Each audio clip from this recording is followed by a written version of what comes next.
What's good, guys? What's going on, Gooners? Welcome back to All About Arsenal. Today we're talking about, was Thierry Henry robbed of a Ballon d'Or? Many of us have said he was, but let's dive deep into this. There was a video recently by Didier Drogba, and he blatantly came out and he was asked, was there any player you think should have won the Ballon d'Or? Without hesitation, he said Thierry Henry. And let's be honest, whether you like Arsenal or not, you have to admit, Henry was sheer brilliance. I mean, Henry was a legend, a generational talent.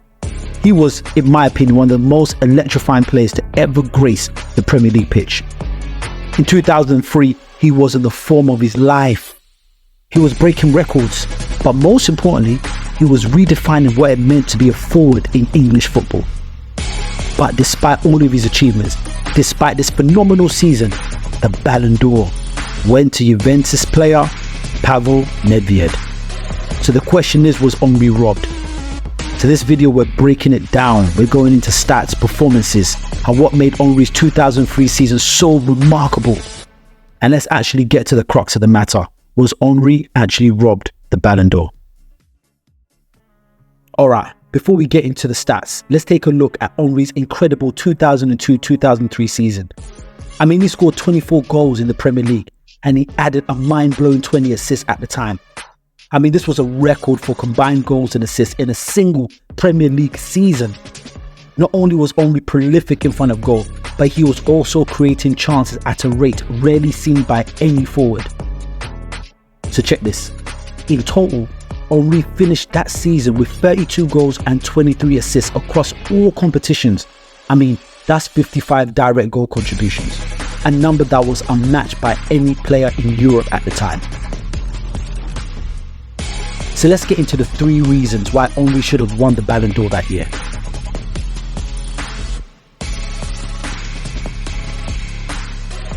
Henry was a phenomenon. I mean, he combined his blistering pace with finesse, technique, and that unmatched ability to turn the game on its head.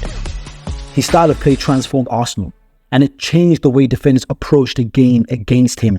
I mean, Henry was a complete forward. He could dribble, score from distance, make intelligent passes, and most importantly, he could drag defenders out of position.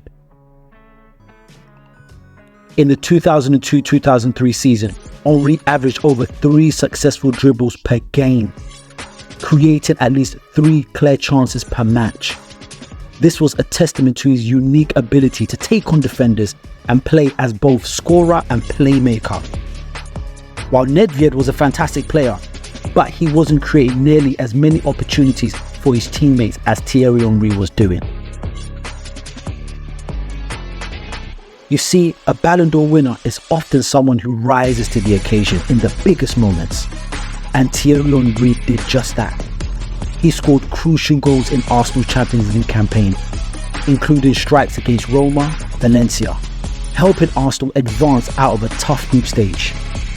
In the Premier League, Henry was consistently performing against top opponents, scoring in key matches against Manchester United, Liverpool and Chelsea. Nedved, of course, had his own share of big moments, especially in Juventus Champions League run. But when you look at overall output, Henry consistently delivered across all competitions and against Europe's best defences.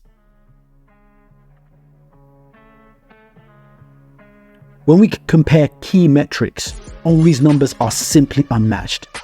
He led Europe's top 5 leagues in both goals and assists that season, which is extremely rare for a forward.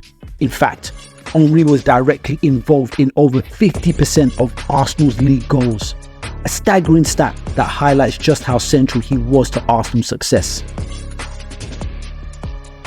For Nedved, he contributed to 14 goals and 17 assists that season, and that was across all competitions for Juve. Impressive, right? Absolutely. But let's compare to Henry's stats. Henry had 32 goals and 23 assists. It is so clear who had the bigger impact offensively.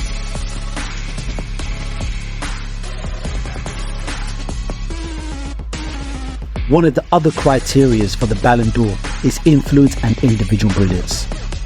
The Ballon d'Or is awarded not just based on individual stats, but also on influence, consistency, and impact on the team. Henry's influence on the 2002-2003 season was profound. He led the Gunners to an FA Cup win, and his performances were pivotal in Arsenal pushing for a Premier League title up until the final weeks. Nedved, on the other hand, was instrumental for Juve, especially in Serie A. He was pivotal in the Champions League as well, helping Juve reach the final, though he missed the biggest game due to suspension. But one could argue that Henry's contributions across multiple competitions were definitely at a higher level overall.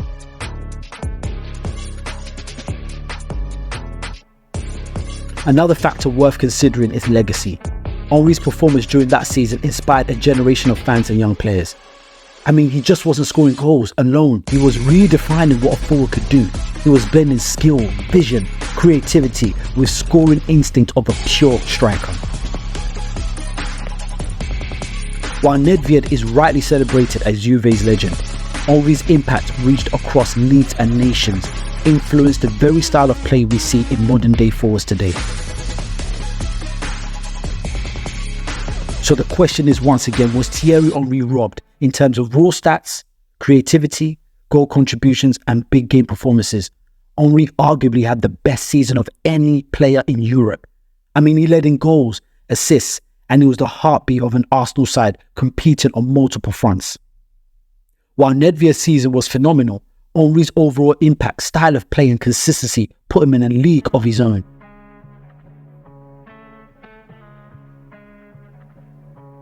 In retrospect, it's so easy to see why many believe that Thierry Henry was robbed of the Ballon d'Or in 2003. His 2002-2003 season was one of the greatest in Premier League history, and his legacy endures to this day. So the question is, what do you think? Was Henry robbed of the Ballon d'Or? Should he have beaten Nedved for the award? Let me know what you think in the comments. Don't forget to like and subscribe if you want to see more videos like this. Alright guys, until the next one, peace.